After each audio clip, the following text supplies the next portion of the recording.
In today's video, I'm going to teach you how to install Excalidraw in Obsidian.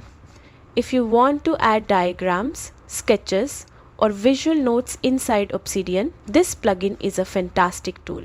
Let's walk through the setup step by step. First, open your Obsidian app.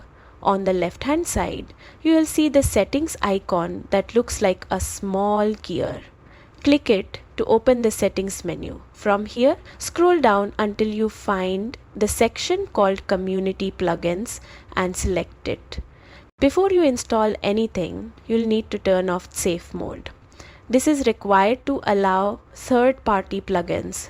So, if safe mode is enabled, switch it off. Now, click the Browse button. This will open the plugin library where you can search for new plugins. In the search bar, type Excalidraw. When the result appears, look for the plugin named Excalidraw.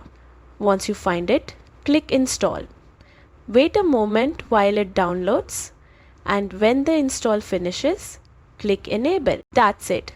Excalidraw is now active inside Obsidian. You can start creating diagrams and visual notes directly in your Vault to make your note-taking more visual and engaging. Thanks for watching, and stay tuned for more helpful Obsidian tutorials.